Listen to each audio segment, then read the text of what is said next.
Assalamualaikum warahmatullahi wabarakatuh. Berjumpa kembali dengan pelajaran fisika ya. Hari ini kita akan membahas materi tentang dinamika rotasi dan keseimbangan benda tegar. Tidak lupa, marilah kita selalu berdoa ya agar pandemi ini segera berakhir sehingga nantinya kita bisa bertemu tatap muka untuk melaksanakan kegiatan KBM. Kita lanjutkan ya, masuk ke materi. Jadi hari ini kita akan belajar dinamika rotasi dan keseimbangan benda tegar. Peta konsep ya. Apa yang akan kita pelajari pada bab dinamika rotasi? Di sini ada dua ya sebenarnya, dinamika rotasi dan keseimbangan benda tegar. Dinamika rotasi nanti ada beberapa besaran yang akan kita bahas, yaitu momen gaya dan momen inersia. Di momen gaya nanti ada yang namanya gaya, ada yang namanya lengan momen. Kemudian di momen inersia ada massa benda, ada jarak partikel ke pusat rotasi. Nanti kita yang akan kita bahas adalah gerak menggelinding. Menggelinding itu seperti bola itu loh ya, bola yang ditendang itu kan dia berputar dua hal ya, dia bergerak dua, yaitu bergerak translasi lurus dan bergerak melingkar. Jadi mengalami dua jenis gerak. Kemudian energi kinetiknya, momentum sudut, dan kita juga menerapkan hukum kekekalan energi mekanik. Selanjutnya untuk keseimbangan benda tegar ya, keseimbangan benda tegar itu nanti ada keseimbangan benda tegar itu sendiri. Jadi benda dikatakan seimbang jika bagaimana. Kemudian yang kedua adalah titik berat. Di sini ada sebuah gambar. Apa ini? Ini adalah kunci ya, kunci pas yang digunakan untuk memutar sebuah baut. Ini yang akan kita bahas nanti. Jadi hubungannya dengan momen gaya, Kemudian di sini juga ada gambar seorang akrobatik ya. Dia berjalan di atas tali. Bagaimana caranya dia biasa menjaga keseimbangan? Harus bagaimana agar tidak jatuh? Seperti itu ya. Itu contoh aplikasi dari materi ini ya. Aplikasi dalam kehidupan sehari-hari untuk materi dinamika rotasi dan keseimbangan benda tegar. Oke, kita lanjutkan. Oke, kita mulai dari yang pertama dulu. Apa itu dinamika rotasi? Di sini ya. Dinamika rotasi adalah ilmu yang mempelajari tentang gerak rotasi. Rotasi itu berputar, muter ya, dengan memperhatikan aspek penyebabnya. Kenapa benda itu bisa berputar? Itu ada penyebabnya. Penyebabnya adalah adanya momen gaya. Momen gaya itu yang seperti apa nanti kita bahas. Kemudian benda tegar, yang dikatakan benda tegar itu yang bagaimana? Benda tegar ya, benda tegar itu tidak mengalami perubahan bentuk akibat pengaruh gaya. Contohnya apa? Meja itu kalau kamu dorong bentuknya berubah enggak ya. Berarti ada benda yang tidak tegar. Ada, banyak ya, banyak. Oke. Kita perhatikan momen gaya, saya jelaskan lebih detail ya. Jadi momen gaya itu adalah vektor yang menyebabkan benda berotasi atau berputar secara matematis. Ini ya, torsi itu jadi sebenarnya bukan T ya, ini karena nggak ada simbolnya. Torsi itu simbolnya gini, mendatar harus dikasih seperti ini. Ini adalah torsi. Torsi itu adalah momen gaya, yaitu besaran vektor yang mengakibatkan benda berotasi atau berputar. Ini ada contoh Ini adalah ada contoh kunci pas ya, dia ingin memutar baut. Ini kan memutar baut. Ternyata jika posisinya berubah nanti ya, ini ada A, B, C. Ketika posisi F-nya itu berubah di ujung ya, di dekat dengan sumbu putar, ini namanya sumbu putar ya. Terus di tengah dan di ujung. Nanti besar mana energinya? Besar mana? A, B, C besar mana? Tentunya besar C ya. Jadi momen gayanya terbesar. Karena momen gayanya terbesar, maka dia akan terasa ringan untuk memutar baut. Jadi itu ya, momen gaya itu adalah R dikali F. R itu apa? R itu adalah lengan momen. Lengan momen itu apa? Lengan momen itu adalah jarak sumbu. Nah ini ya, sumbu putar sampai ke gaya. Ini berapa jaraknya? Ini namanya adalah R. Semakin besar jaraknya, maka momen gayanya akan semakin besar. Nah ini. Nah, ini adalah momen apa? R ya, R. Kemudian F-nya ini sama. Nah, akhirnya dari A, B, C, momen gaya yang paling besar adalah di C. Ini yang paling besar karena lengan gayanya atau lengan momennya paling besar. Kemudian kalau membentuk sudut, nah, misalkan ini kan tegak lurus ya. Nah, ini tegak lurus. Jadi tidak perlu pakai sin. Tapi kalau nanti membentuk sudut, misalkan ini saya kasih gini. Nah, misalkan F-nya ke sana ya. Tidak tegak lurus seperti ini. Ini kan membentuk sudut alfa atau theta di sini ya. Theta. Maka ada tambahan sinnya, ada tambahan sin. Khusus untuk yang membentuk sudut tidak 90 derajat. Kalau 90 derajat ini ya. Nah, ini. Jadi sudut itu dari mana? Dihitungnya dari F dan batangnya.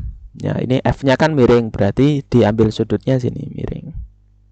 Antara F itu sendiri dan batangnya. Oke.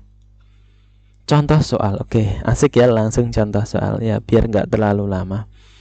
Nah, di sini 3 buah gaya bekerja pada batang AD yang masanya, perhatikan, yang bermasa 2 kilo seperti pada gambar. Hitunglah resultan momen gaya terhadap titik B. Ada kata-kata resultan di sini. Resultan. Berarti kalau resultan itu biasanya lebih dari satu ya. Oh ya, memang resultan itu gabungan.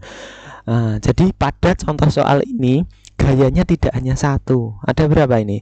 A, B, C. Ada F1, F2, F3. Bermasa 2 kilo. Nah, diperhatikan bermasa 2 kilo. Berarti batang ini punya berat. Beratnya di mana? Di tengah-tengah. Jadi kita hitung ya. A sampai D ini panjangnya berapa? 15 tambah 55 70. 70 tambah 20 90. Berarti tengah-tengahnya ada di mana? Di sini ya. Oke. Di sini misalkan saya gambar ke bawah. Nah, di sini adalah W, berat dari batang. Ketika dia mempunyai berat, berarti ini W ini juga dianggap sebagai gaya. Misalkan ini saya kasih titik E ya. Misalnya saya kasih titik E. Lah, berarti karena di sini resultan momen gaya terhadap titik B, berarti titik B ini sebagai poros, ya. Saya kasih lingkaran merah seperti ini ya, sebagai poros. Berarti ini engselnya ya, engselnya, dimana G sama dengan 10 meter per sekon. Berarti kalau ada gaya ini tepat di titik D, ini F2 nya tidak berfungsi. Kenapa tidak berfungsi? Karena dia ada di poros di tengah-tengah. Kenapa tidak berfungsi? Karena kalau seporos di titik poros, R-nya sama dengan 0. Kalau R-nya 0, otomatis nanti tau-nya atau torsinya juga 0 ya. gaya yang berada di titik pusat atau porosnya itu nilai torsinya adalah 0. Oke, kita masukkan sekarang D1 ya. Oke, pelan-pelan. Berarti F1 sama dengan berapa? 5 Newton. Kemudian R1 sama dengan R1 itu berarti antara F1 dengan B. Nah, ini berapa jaraknya? Ini ya 20 cm. Kalau diubah ke meter jadi 0,2 meter. Kemudian F2 hilang ya, tinggal W. Berarti saya tulis FW. FW berarti di sini berapa? Dia punya massa 2 kilo, berarti W itu kan M kali G ya. M-nya berapa? M-nya masanya 2 kilo, berarti di sini 2 kali 10 ya. Hasilnya adalah 20 Newton. Berarti saya tulis 20 Newton. Kemudian RW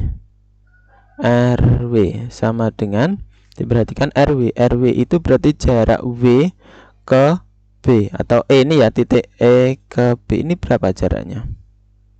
Oh, kita perhatikan ya, ini tadi kan di tengah-tengah, ini jaraknya adalah 45 ya, 45 berarti 15.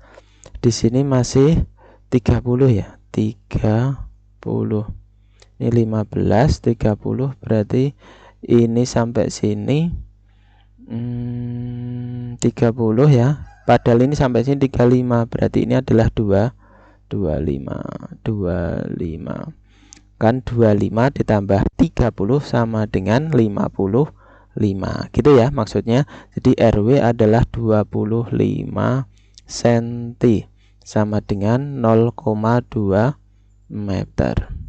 Lanjut, masih ada satu lagi, yaitu adalah F3. Berarti F3 sama dengan 4 Newton. Kemudian R3 berarti jarak C ini ya, 3 terhadap B. Berapa ini jaraknya? Ini ya 55 cm. Berarti hasilnya adalah 0,55 meter. Ditanyakan D2 apa yang ditanyakan? Yang ditanyakan adalah torsi. Torsinya berapa? Tau B ya yang dimaksud, torsi terhadap titik B. Oke, kita kerjakan di sini di 3. Tau B sama dengan to 1 ya, ditambah to berapa? To W ya, to W ditambah to 3. Nah, karena ada 3, F1 W sama F3. F2 nya hilang karena dia di poros. Kita masukkan to, tadi persamaannya apa? To F kali R ya. Berarti F1 kali R1 ditambah berapa? To W berarti FW kali RW ditambah to 3 berarti F3 3 kali R3. Karena ini membentuk sudut ya, membentuk sudut berarti ada sin berapa? 30. Nah, 90. Berarti kita masukkan. Oke. F1 nya berapa? 5 ya. Oke, kita buat kesepakatan di sini yang searah jarum jam kita anggap positif, yang berlawanan kita anggap negatif gitu aja ya. Berarti F1 kalau porosnya ini, engselnya ini ditarik F1 berarti dia nanti bergerak searah ya. Kita buat positif, berarti nilainya adalah 5 dikali R1 0,2 ditambah FW. W ini kalau porosnya ini ditarik W ke bawah juga searah jarum jam ya, berarti kita anggap positif. W nya adalah 20 kali RW nya. RW nya berapa? RW nya ini tadi 0,25 ya, harusnya 0,25. kali 0,25 ditambah F3. F3-nya 4. Nah, kalau F3 ini, kalau ini ditarik ini kan kalau dicari sin-nya jadinya kan ke atas gini ya F-nya. Nah, berarti dia berlawanan arah jarum jam. Berarti nanti tak kasih min di sini, min berarti R3-nya berapa tadi?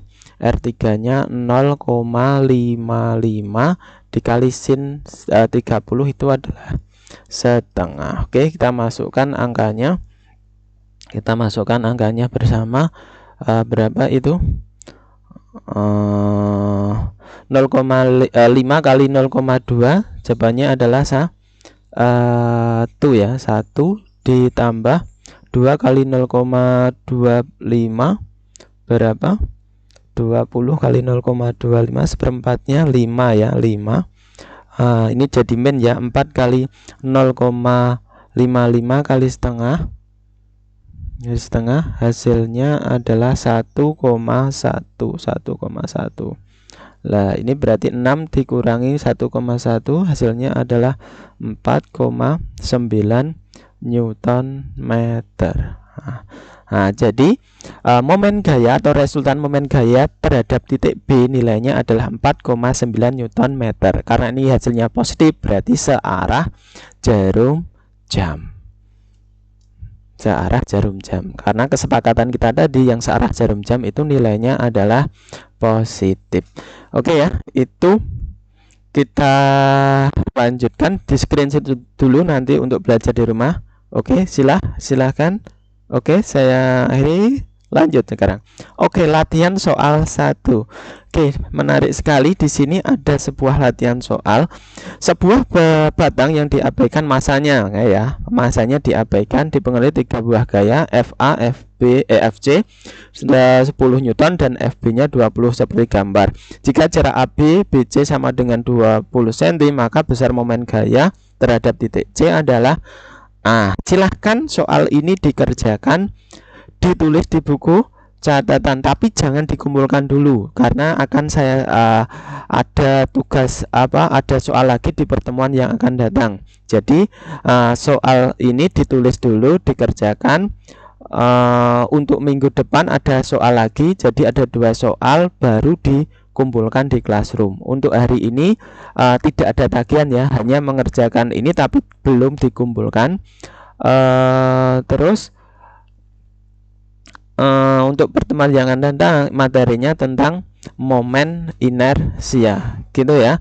Jadi tidak ada tagihan hari yang harus dikumpulkan untuk pertemuan hari ini, hanya saja kalian kerjakan mengumpulkannya digabung dengan pertemuan yang akan datang. Oke, itu dulu ya pertemuan kita hari ini membahas tentang momen gaya. Demikian yang dapat saya sampaikan, tetap jaga kesehatan. Saya akhiri. Assalamualaikum warahmatullahi wabarakatuh. Dadah.